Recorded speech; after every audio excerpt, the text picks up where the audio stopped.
Kembali lagi bersama channel kita semua. Jika Anda suka, jangan lupa komen, like dan subscribe, serta bila Anda berkenan, aktifin subtitlenya supaya ada tulisan teksnya. Kita langsung ke ceritanya. Perintah Kaisar Naga. Bab 6227-6230. Penghinaan. Istana utama Aula Dewa terletak di puncak Gunung Cahaya Suci. Aula utama megah dan hikmat, dengan kehadiran yang mengesankan. Seluruhnya terbuat dari giok suci yang langka, setiap bagiannya telah dipelihara oleh cahaya suci selama bertahun-tahun, memancarkan cahaya keemasan yang lembut dan suci yang tidak menyilaukan tetapi membawa kekuatan yang menginspirasi kekaguman pada orang-orang. Dari kejauhan, seluruh aula tampak terbentuk dari cahaya, berdiri diam di antara langit dan bumi, memancarkan kesucian dan keagungan yang kuno dan tak berubah. Gerbang utama aula itu setinggi 100 kaki, dan kedua pintu raksasa tersebut diukir dengan mitos penciptaan para dewa.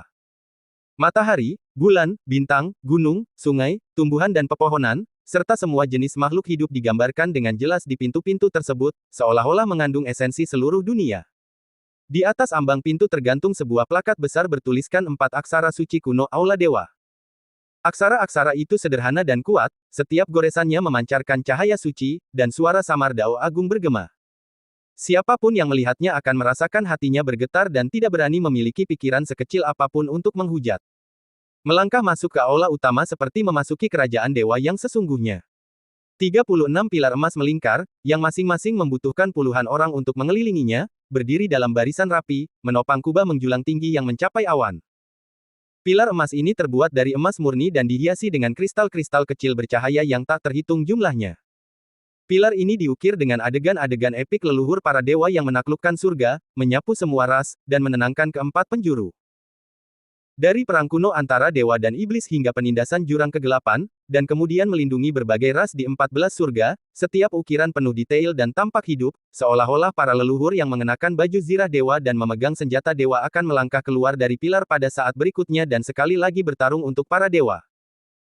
Masing-masing pilar naga emas memancarkan aura kekuatan yang samar, aura leluhur para dewa, keagungan yang terakumulasi selama bertahun-tahun yang tak terhitung jumlahnya, menyebabkan mereka yang melangkah ke aula secara tidak sadar menahan aura mereka dan menundukkan kepala. Di atas kubah, tidak ada balok berukir dan kasau yang dicat seperti di istana biasa, juga tidak ada permata atau ornamen giok. Hanya ada matahari suci, yang terbentuk dari kekuatan cahaya yang paling murni dan paling purba. Matahari suci itu, meskipun kecil, tampak menjadi inti dari seluruh aula, berputar perlahan dan memancarkan cahaya hangat dan suci yang tak berujung. Kemanapun cahaya itu lewat, bahkan debu di udara pun dimurnikan, dan semua kegelapan, kekotoran, dan kekerasan seketika lenyap. Seluruh aula diterangi oleh matahari suci, membuatnya seterang siang hari. Setiap sudut dipenuhi cahaya suci. Berada di dalamnya terasa seolah jiwa seseorang telah dibersihkan, dan semua pikiran yang mengganggu, kebencian, dan keengganan di dalam hati untuk sementara ditekan. Tempat ini adalah tempat paling suci di hati para kultivator di alam cahaya suci di surga ke-14, tanah suci yang dirindukan oleh banyak orang untuk disembah sekali seumur hidup mereka. Saat ini, kepala kuil dewa, Vigosen, sedang berdiri di aula megah yang dikagumi oleh banyak orang. Sosoknya tampak sangat kecil dan menyedihkan di aula yang luas dan megah itu. Dahulu kala, dia adalah seorang penguasa perkasa yang menyaingi aula dewa, memiliki fondasi kuil dewa yang telah berusia puluhan ribu tahun, dengan prajurit-prajurit perkasa yang tak terhitung jumlahnya di bawah komandonya, puluhan ribu murid elit, dan para pengikut yang tersebar di setiap sudut di surga ke-14. Pada saat itu, ia penuh semangat dan memandang rendah semua orang lain. Dengan satu ujung tongkat kerajaannya, ia dapat mengubah dunia dan membuat semua kekuatan tunduk kepadanya. Apalagi klan-klan kuat biasa, bahkan kekuatan-kekuatan teratas lainnya pun akan sangat berhati-hati di hadapannya dan tidak akan berani menunjukkan sedikit pun rasa tidak hormat. Pada saat itu, bagaimana mungkin kekuatan gaib menganggap aula dewa serius?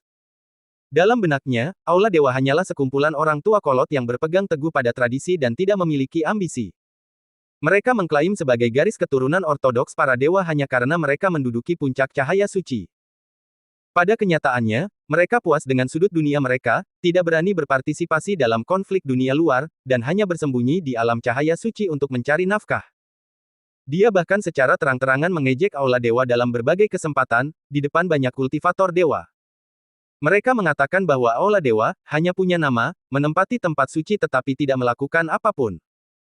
Mereka mengatakan bahwa orang-orang di Aula Dewa tidak lebih dari para pengecut yang bersembunyi di tanah suci cahaya, berpegang teguh pada kehidupan. Mereka mengatakan bahwa Aula Dewa tidak layak disebut tempat suci, apalagi menyandang nama ras dewa ortodoks. Kata-kata itu, masing-masing menggema dan mengganggu, bergema di seluruh surga ke-14. Semua orang tahu bahwa kepala kuil dewa, Vigo Sen, adalah musuh bebuyutan Aula Dewa, menganggapnya sebagai lawan terbesar dan bahan olok-olok. Saat itu, dia tidak pernah membayangkan bahwa suatu hari dia akan jatuh ke dalam situasi sulit seperti ini. Dan sekarang, semuanya telah berubah. Vigo Sen sedikit menundukkan kepalanya, pandangannya tidak tertuju pada singgasana, maupun pada para tetua kuil dewa, melainkan hanya melirik perlahan ke belakang dari sudut matanya. Di sana berdiri lebih dari 200 murid kuil dewa. Mereka telah lama kehilangan kesombongan dan kebanggaan yang pernah mereka miliki sebagai murid-murid klan dewa. Mereka semua mengenakan pakaian compang camping, berlumuran darah dan penuh lubang. Beberapa mengalami patah lengan, beberapa memiliki luka dalam di kaki yang memperlihatkan tulang, dan beberapa sepucat kertas, jelas terluka parah dan hampir tidak mampu berdiri. Wajah mereka tak lagi menunjukkan keceriaan seperti sebelumnya. Sebaliknya, terlihat kelelahan, penampilan berantakan, kesedihan, dan sedikit rasa takut serta kegelisahan yang hampir tak tersembunyikan. Melihat ke-200 muridnya, Vigo Sen merasakan kesedihan dan penderitaan yang luar biasa. Dahulu kala, ia memimpin ribuan pasukan elit dari kuil dewa. Setiap murid dipilih dengan cermat dan memiliki bakat luar biasa. Ketika ia bepergian, panji-panjinya menutupi matahari, dan auranya melambung ke langit. Kemanapun ia pergi, semua ras memberi penghormatan. Betapa agung dan mulianya dia. Namun kini, setelah pertempuran besar, ribuan pasukan elit di masa lalu hampir seluruhnya musnah, hanya menyisakan 200 orang ini. 200 orang ini adalah bara api terakhir dari kuil dewa, hal terakhir yang tertinggal dari puluhan ribu tahun pembangunannya. Dahulu ia berada di tempat yang sangat tinggi, dipuja oleh ribuan orang, perkataannya adalah hukum, dan tidak seorang pun berani menentangnya. Namun kini, ia harus menyingkirkan semua kesombongan dan harga dirinya, dan dengan rendah hati datang kepada mantan musuh bebuyutannya, yang pernah ia benci dan ejek, untuk memohon perlindungan. Dari awan ke lumpur, dari seorang penguasa menjadi seorang pengemis. Rasa kehilangan dan penghinaan ini 1000 kali lebih menyakitkan daripada membunuhnya secara langsung. Dia merasakan kebencian, kemarahan, rasa sakit hati, dan frustrasi. Namun, dia harus menanggungnya. Demi sisa-sisa terakhir kuil dewa, dan demi nyawa 200 murid di belakangnya, dia harus bertahan. Selama mereka bisa hidup, selama jejak garis keturunan kuil dewa dapat dilestarikan, dia bisa melepaskan segalanya, menanggung penghinaan apapun, dan menerima ejekan apapun. Vigo Sen menarik napas dalam-dalam, menekan berbagai emosi yang bergejolak di dalam dirinya, dan perlahan mengangkat kepalanya. Pandangannya akhirnya tertuju pada singgasana emas, yang terbuat dari emas murni dan giok suci, yang terletak tinggi di atas aula utama. Singgasana itu sangat besar dan megah, diukir dengan pola ratusan burung yang memberi penghormatan kepada Phoenix dan semua dewa yang disembah, memancarkan aura keagungan yang terlalu menakutkan untuk dilihat secara langsung. Itu bukan sekadar tempat duduk, tetapi simbol kekuasaan, simbol ortodoksi ras ilahi, dan posisi paling bergengsi di seluruh 14 surga. Sesosok figur duduk tegak di atas tahta. Penguasa Aula Dewa, Emil Yao. Ia mengenakan jubah suci putih tanpa noda, yang terbuat dari bahan lembut dan memancarkan kesucian yang tak terbatas. Pola-pola dewa kuno dan misterius disulam pada jubahnya dengan benang dewa emas. Pola-pola ini sedikit mengalir bersama auranya, menggemakan cahaya suci di aula. Setiap aliran memancarkan pesona Taois yang samar. Ia memiliki wajah tampan dan berwibawa, dengan alis yang tajam seperti pedang, mata yang cerah, pangkal hidung yang tinggi, dan bibir yang tegas. Meskipun penampilannya tidak lebih dari setengah baya, ia memancarkan aura tenang dan berwibawa yang telah menyaksikan berbagai cobaan hidup. Tidak ada pelepasan tekanan yang disengaja di sekitarnya, namun ia secara alami memancarkan aura suci yang membuat orang tidak berani menatap langsung atau mendekatinya, seolah-olah dirinya sendiri adalah cahaya, seorang suci, dan merupakan aturan paling ortodoks di dunia. Ia duduk tenang di atas singgasana, posturnya tegak, tatapannya tenang, memandang ke arah kekuatan ilahi di bawahnya. Matanya setenang air, tanpa menunjukkan emosi apapun. Tidak ada kemarahan, tidak ada penghinaan, tidak ada ejekan, dan tidak ada rasa iba. Ini seperti melihat orang asing, atau hal kecil yang sepele. Namun, semakin tenang suasananya, semakin tegang dan mencekam rasanya. Di kedua sisi Emil Yao berdiri 12 tetua penjaga Aula Dewa. Kedua belas individu ini semuanya adalah ahli master alam abadi agung yang terkenal, masing-masing mampu mendirikan sekte mereka sendiri dan dipuja oleh ribuan orang. Aura mereka kuat namun terkendali, dikelilingi cahaya suci, dengan ekspresi serius dan mata tajam, seperti 12 dewa perang yang menjaga aula dewa, tak bergerak namun memancarkan kehadiran yang mengagumkan. Pada saat ini, pandangan mereka semua tertuju pada Vigo Shen dan orang-orang dari kuil dewa. Beberapa tatapan mereka dingin dan meneliti, seolah-olah mereka sedang menilai sekelompok penyusup. Sebagian orang memandang mereka dengan jijik dan hina, seolah-olah mereka sedang melihat sekumpulan anjing liar. Beberapa tetua bahkan terang-terangan menunjukkan senyum mengejek dan menyombongkan diri. Aula utama sunyi senyap. Suasananya sangat sunyi. Hanya terdengar samar-samar suara putaran matahari suci, dan napas tertahan dari kerumunan orang. Vigo Shen berdiri di sana, merasa seolah tatapan-tatapan itu bagaikan pisau-pisau tajam yang tak terhitung jumlahnya, perlahan-lahan mengiris tubuh dan hatinya. Rasa sakit fisik masih bisa ditahan, tetapi penyiksaan mental dan bermartabat seperti ini membuatnya merasa seperti sedang duduk di atas jarum yang menusuk-nusuk.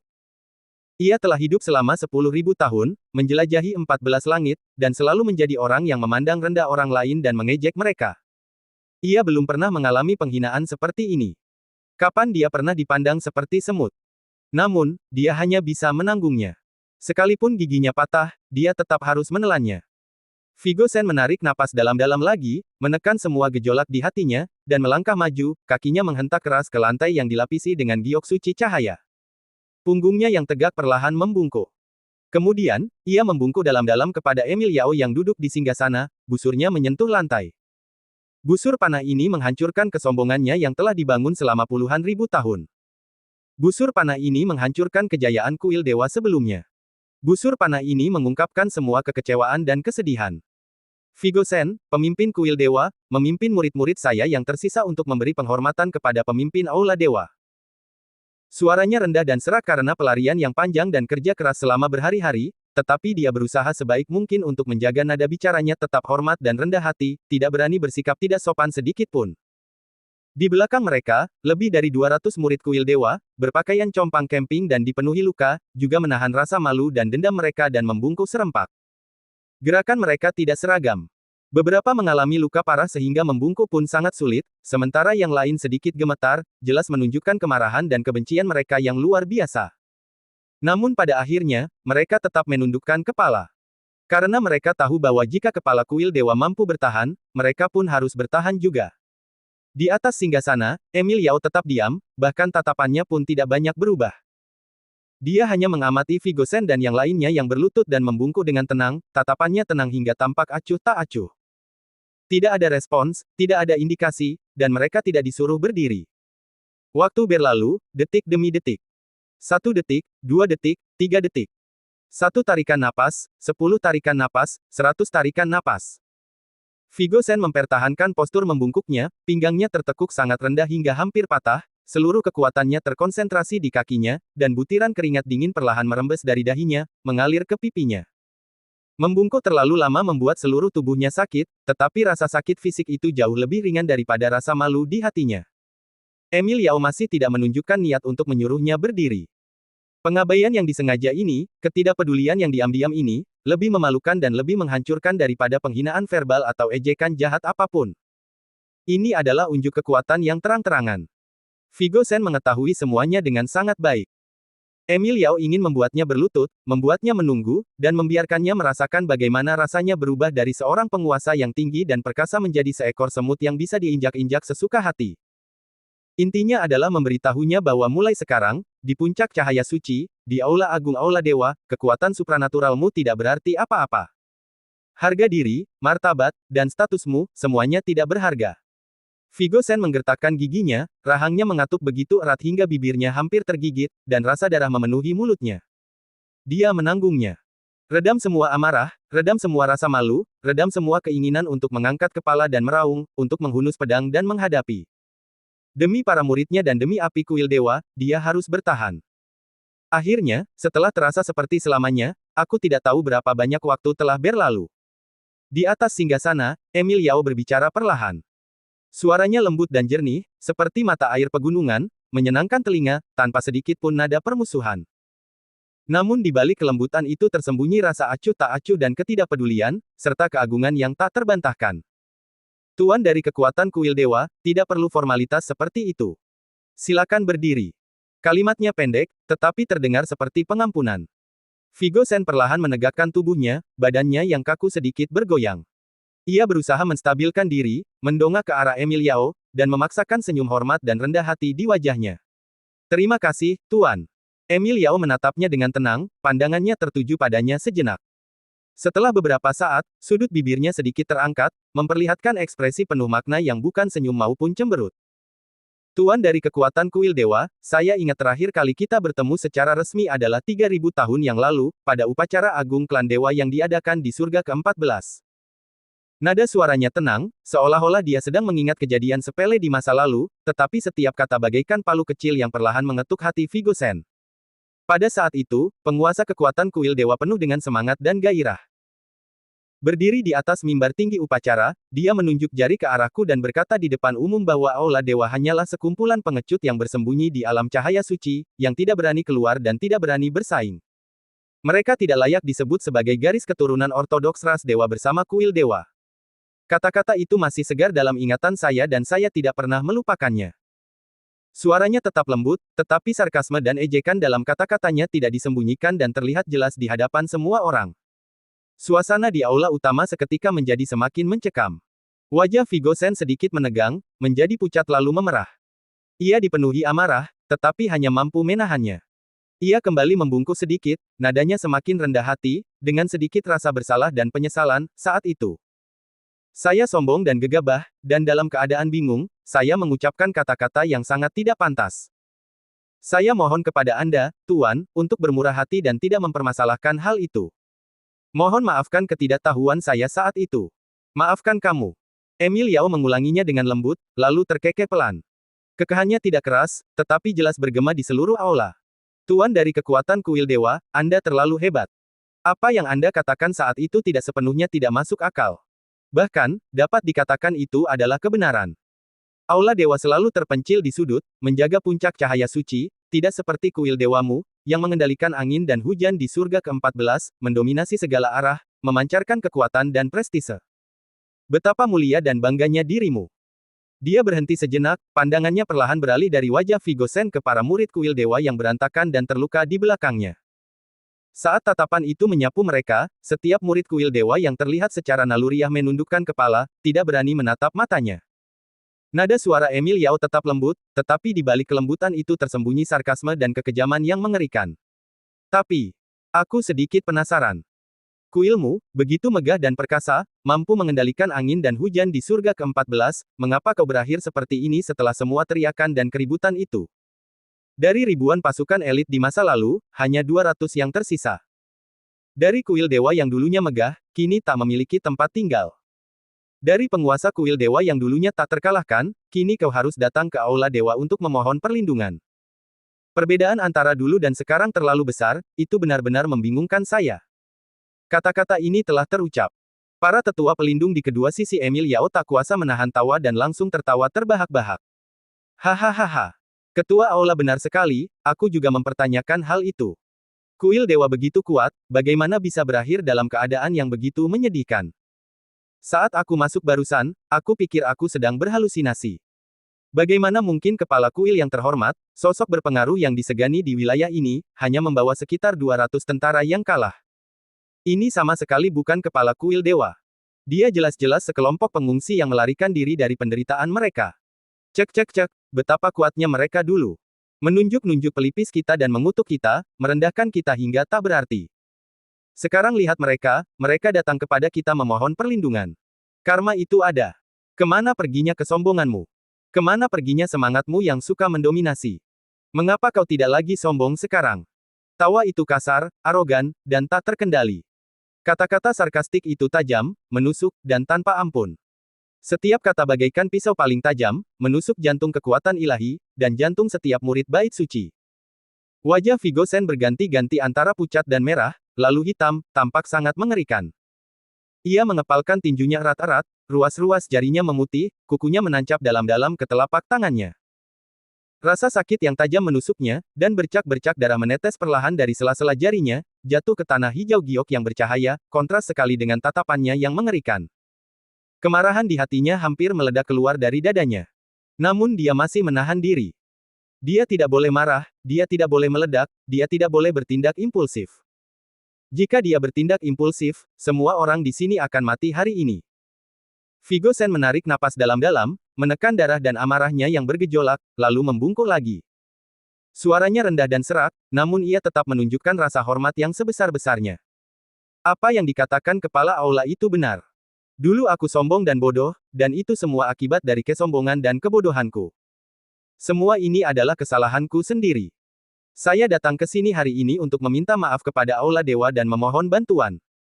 Dia perlahan mengangkat kepalanya, tatapannya tulus dan memohon saat dia menatap Emil Yao. Baru-baru ini, ras iblis tiba-tiba bangkit, dan garis keturunan naga iblis mengamuk ke segala arah, kejam dan tanpa ampun. Kemanapun mereka pergi, kehidupan hancur dan tidak ada yang tumbuh. Terutama, ada seorang pemuda bernama Zekening di garis keturunan naga iblis yang kekuatannya sangat menakutkan, jauh melampaui imajinasi. Dia bukanlah seseorang yang bisa dihadapi oleh kultivator biasa. Aku tak sanggup melihat para dewa dibantai oleh iblis, jadi aku memimpin semua elit kuil dewa untuk berperang, dengan tujuan melenyapkan momok bagi para dewa dan melindungi perdamaian di surga ke-14. Tapi aku tidak menyangka. Perbedaan kekuatan antara kami dan musuh terlalu besar, dan kami benar-benar dikalahkan. Ribuan murid tewas atau terluka, fondasi kuil dewa hancur, dan aku sendiri terluka parah serta tingkat kultivasiku turun drastis. Saat dia berbicara, suaranya semakin rendah, dipenuhi kesedihan dan ketidakberdayaan yang tak berujung. Sekarang, kuil dewa telah hancur, rumah kami telah lenyap, dan berbagai kekuatan di surga ke-14 mengincar kami dengan rakus. Beberapa ingin menendang kami saat kami jatuh, sementara yang lain ingin mengambil kesempatan untuk mencaplok kami. Kami dan para murid yang tersisa tidak punya tempat tujuan, dan tidak punya tempat tujuan. Karena tidak ada pilihan lain, kami datang ke aula dewa untuk mencari perlindungan. Kami memohon kepada kepala aula untuk menerima kami dan memberi kami jalan untuk bertahan hidup, mengingat bahwa kita semua berasal dari garis keturunan dan asal dewa yang sama. Saya bersedia mempersembahkan seluruh pasukan yang tersisa, sumber daya rahasia, harta karun, dan semua rahasia, pertahanan, serta ciri-ciri tersembunyi dari Gunung Suci Kuil Dewa kepada aula dewa sebagai bukti ketulusan kami, tanpa sedikit pun kebohongan. Setelah mengatakan itu, dia tidak lagi ragu-ragu, membungkuk dalam-dalam lagi, dan berlutut di lantai, posturnya sangat rendah hati. Di belakangnya, lebih dari 200 murid kuil dewa, melihat kepala kuil mereka begitu rendah hati, dipenuhi kesedihan, tetapi mereka juga berlutut, menundukkan kepala ke lantai, tidak berani mengangkat kepala mereka. Aula utama kembali hening. Tawa dan ejekan yang terjadi beberapa saat lalu lenyap tanpa jejak. Emil Yao menatap Vigo Shen yang berlutut dalam diam, matanya dalam dan tak terduga, cahaya kompleks dan misterius terpancar di dalamnya. Ada pengamatan, geli, ketidakpedulian, dan sedikit perhitungan yang hampir tak terlihat. Setelah beberapa saat, dia perlahan berbicara, suaranya masih lembut, tetapi dengan sedikit nada geli. Wahai penguasa kekuatan kuil dewa, Anda mengatakan Anda bersedia mempersembahkan semua sumber daya alam rahasia kuil dewa dan rahasia Gunung Suci. Vigo Shen segera mengangkat kepalanya, tak berani menyembunyikan apapun, dan mengangguk dengan tergesa-gesa, nadanya tegas, ya. Aku sama sekali tidak berbohong, semua yang kukatakan adalah benar. Meskipun kuil dewa hancur, alam rahasia masih menyimpan kekayaan sumber daya kultivasi, kristal dewa, ramuan peri, dan pecahan artefak dewa, cadangan yang terkumpul di kuil dewa selama puluhan ribu tahun. Selain itu, jauh di dalam gunung suci itu terbaring jasad seorang yang mulia klan hantu, yang dengan susah payah disegel oleh leluhur kuil dewa selama berabad-abad. Itu adalah harta karun yang tak tertandingi dan tak ternilai harganya. Selama kepala aula bersedia menerima kami dan memaafkan kesalahan kami di masa lalu, semua barang ini akan menjadi milik aula dewa, dan saya tidak akan menyimpan satu pun untuk diri saya sendiri. Emil Yao mengangguk sedikit, raut wajahnya menunjukkan kepuasan. Jelas sekali, dia sangat tergoda oleh syarat-syarat yang ditawarkan oleh kepala kuil tersebut. Sejarah kuil dewa yang berusia puluhan ribu tahun, sumber daya alam rahasia, rahasia gunung suci, dan bahkan tubuh fisik seorang yang mulia klan hantu. Inilah hal-hal yang selalu diinginkan oleh aula dewa tetapi tidak ada cara untuk mendapatkannya. Namun pada saat ini, seorang tetua penjaga berambut putih yang berdiri di sisi kiri kepala Emil Yao tiba-tiba mencibir, melangkah maju, dan memecah kedamaian dengan kata-katanya. Kau pandai bicara tentang kekuatan gaib, tapi kedengarannya jauh lebih bagus daripada nyanyianmu. Kau telah membuat berbagai macam janji, penuh ketulusan, tapi siapa yang tahu apakah yang kau katakan itu benar atau salah? Siapa yang tahu apakah kau sedang menipu kami? Bagaimana jika kau hanya ingin menggunakan Aula Dewa sebagai tempat berlindung dan bertahan sementara, lalu memunggungi kami dan berbalik melawan Aula Dewa setelah badai berlalu, luka Anda sembuh, dan kekuatan Anda meningkat pesat? Bukankah itu sama saja membiarkan serigala masuk ke rumah kami dan memelihara harimau untuk menimbulkan masalah? Seorang tetua berwajah gelap lainnya segera menimpali, nadanya dingin dan penuh ketidakpercayaan, benar. Orang-orang di kuil dewa selalu berkhianat dan licik, dengan rencana-rencana yang sangat dalam. Dulu, untuk merebut tempat yang seharusnya menjadi milik Aula Dewa, kalian secara diam-diam menggunakan banyak cara curang, dengan konspirasi dan tipu daya yang tak ada habisnya. Sekarang kau tiba-tiba datang mencari perlindungan, berbicara dengan begitu rendah hati. Siapa yang tahu apa niatmu? Siapa yang tahu jika kau memiliki motif tersembunyi? Seorang tetua kurus lainnya berbicara dengan nada sarkastik dan jahat, lagi pula, kuilmu lebih menghargai gunung suci daripada nyawamu sendiri. Rahasia dan transaksi gelap yang tersembunyi di dalamnya mungkin tidak sesederhana ini, kan? Aku sudah lama mendengar bahwa kuilmu, dengan kedok beribadah dan berdoa di Gunung Suci, diam-diam telah menculik dan mengambil jiwa serta esensi dari kultivator sesat dan kultivator dari klan-klan kecil yang tak terhitung jumlahnya. Metodemu kejam dan sangat tidak bermoral, dan tujuanmu adalah untuk membangkitkan makhluk terlarang, melakukan sesuatu yang bertentangan dengan kehendak surga.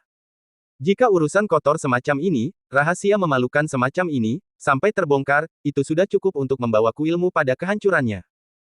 Jika Aula Dewa kami menerimamu, bukankah kami juga harus menanggung kesalahan itu, dikutuk oleh dunia, dan menjadi sasaran cemoohan semua orang?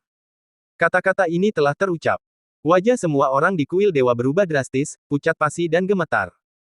Mereka mengambil sari jiwa dan darah para kultivator dalam upaya untuk menghidupkan kembali makhluk terlarang. Inilah rahasia terbesar kuil dewa, rahasia yang paling memalukan, dan informasi paling sensitif yang tidak dapat dipublikasikan. Ini adalah masa lalu kelam yang dapat menyebabkan kuil dewa dikepung dan dihancurkan sepenuhnya oleh semua ras. Masalah ini dirahasiakan dengan sangat ketat. Selain para pejabat tinggi kuil dewa, hampir tidak ada seorang pun yang mengetahuinya. Tanpa diduga, Aula Dewa sudah tahu. Vigo Sen terkejut, wajahnya pucat pasi. Ia buru-buru menjelaskan, para tetua, kalian salah paham. Kalian tidak boleh mempercayai desas-desus ini. Itu adalah gosip jahat yang disebarkan oleh orang-orang yang berniat buruk dan ingin menjebak kuil dewa kami. Gosip. Tetua berambut putih itu kembali mencibir, matanya tajam seperti pisau, langsung menyela ucapan Vigo Sen. Tuan kekuatan kuil dewa, apakah Anda pikir kami semua seperti anak berusia 3 tahun, yang begitu mudah tertipu? Apakah Anda pikir Aula Dewa kami tidak pernah menyelidiki para kultivator yang hilang, para kultivator sesat yang jiwanya tersebar tanpa alasan yang jelas dan bahkan tidak memiliki kesempatan untuk bereinkarnasi? Apakah kau benar-benar berpikir kau bisa menyembunyikan perbuatan kotor yang telah kau lakukan selamanya? Vigo Sen membuka mulutnya, ingin melanjutkan perdebatan, tetapi ketika kata-kata itu sampai di bibirnya, ia menyadari bahwa ia tidak punya cara untuk membantahnya. Hal-hal itu memang dilakukan oleh kuil dewa pada masa itu untuk meraih kekuasaan dan ambisi. Bukti itu tak terbantahkan, dan dia tidak bisa menyangkalnya. Sejenak, wajah Vigo Sen memucat-pucat, dan dia berdiri di sana tanpa daya, terjebak dalam keadaan sangat malu dan panik. Pada saat inilah terjadi penindasan yang ekstrim. Salah satu tetua kuil yang berdiri di belakang Vigo Sen akhirnya tidak tahan lagi. Ia adalah seorang pria dengan karakter yang kuat secara alami. Selama pelariannya, ia menyaksikan penghinaan yang dialami oleh kepala kuil dan ejekan serta penginjakan terhadap sesama muridnya. Hatinya dipenuhi dengan amarah dan kebencian yang tak berujung. Pada saat ini, ketika tetua kuil dengan begitu belak-belakan menunjukkan titik lemahnya dan mempermalukannya dalam segala hal, dia tidak lagi mampu menahan amarah di hatinya. Cukup. Tiba-tiba terdengar teriakan marah. Dia adalah seorang tetua kuil Parubaya, berlumuran darah, terluka parah, dan sangat lemah, bahkan posturnya pun goyah. Namun pada saat ini, dia tiba-tiba berdiri, wajahnya memerah, matanya merah, terbakar oleh kobaran api amarah dan penghinaan. Kuil dewa kami memang telah dikalahkan. Kami memang telah jatuh ke dalam reruntuhan. Kami memang telah mencapai jalan buntu. Tetapi setidaknya kami datang ke sini dengan tulus, mencari pertolongan dan mencari persekutuan dengan Aula Dewa. Jika Anda tidak mau menerima kami, tidak masalah, tetapi mengapa menggunakan komentar sarkastik, penghinaan, dan tekanan tanpa henti seperti itu? Aula Dewa dan kuil Dewa kami memiliki akar dan asal yang sama, dan berasal dari garis keturunan yang sama. Kita harus saling membantu dan bersama-sama melawan musuh asing. Hari ini, kami sedang dalam kesulitan, dan kalian tidak hanya gagal mengulurkan tangan membantu dan melupakan kekerabatan kita, tetapi kalian juga menendang kami saat kami jatuh dan melakukan segala yang kalian bisa untuk mengejek kami. Dengan pikiran yang sempit dan wajah yang begitu hina, apakah kalian pantas disebut sebagai penerus sah ras dewa? Apakah kalian pantas menduduki puncak cahaya suci? Apakah kalian pantas dihormati oleh para kultivator di seluruh dunia? Ia menjadi semakin gelisah saat berbicara, suaranya semakin tinggi hingga hampir seperti raungan. Jangan lupa, garis keturunan naga iblis dari ras iblis tak terkalahkan, dan Zeke itu sangat menakutkan. Target mereka selanjutnya kemungkinan besar adalah aula dewa Anda, tepat di puncak cahaya suci ini. Kalian tidak tahu betapa dahsyatnya kekuatan Zeke. Kalian tidak tahu apa itu keputusasaan. Hari ini kalian menertawakan dan mempermalukan kami, tetapi suatu hari nanti, ketika kalian dibantai oleh naga iblis dan dihancurkan oleh Zeke, mari kita lihat apakah kalian masih bisa tertawa saat itu. Lancang. Sebuah teriakan keras menyela perkataannya. Seorang tetua aula dewa berjubah emas diliputi amarah, cahaya sucinya tiba-tiba melonjak, dan tekanan mengerikan dari alam abadi agung langsung menyapu seluruh aula, menekan tetua kuil itu seperti gunung. Beraninya kau meraung dan menghina para tetua aula di aula utama. Kau mencari kematian. Mata tetua berjubah emas itu menjadi dingin saat ia bersiap untuk meredam serangan tersebut. Namun sebelum dia sempat bergerak. Di atas singgasana, Emil Yao, yang selalu menampilkan senyum lembut, dengan perlahan mengangkat tangan kanannya. Tindakan sederhana. Ia tidak menghembuskan napas dan tidak mengeluarkan suara. Tetua berjubah emas, yang beberapa saat sebelumnya begitu gagah, membeku di tempatnya. Cahaya suci yang melingkupinya seketika mereda, dan dia tidak berani mengucapkan sepatah kata pun. Dia dengan patuh mundur, menundukkan kepala, dan menjadi sangat hormat. Seluruh aula langsung menjadi hening. Emil Yao tetap duduk di singgasananya, wajahnya masih menampilkan senyum lembut itu. Namun senyum itu tidak lagi membawa kehangatan. Sebaliknya, senyum itu mengirimkan rasa dingin yang menjalar dari telapak kaki hingga puncak kepala. Tatapannya tenang saat tertuju pada tetua kuil yang berteriak marah. Dia berbicara dengan lembut, suaranya halus namun mengandung otoritas mutlak yang tidak memberi ruang untuk keraguan atau perlawanan. Apakah kamu sudah selesai bicara? Bersambung.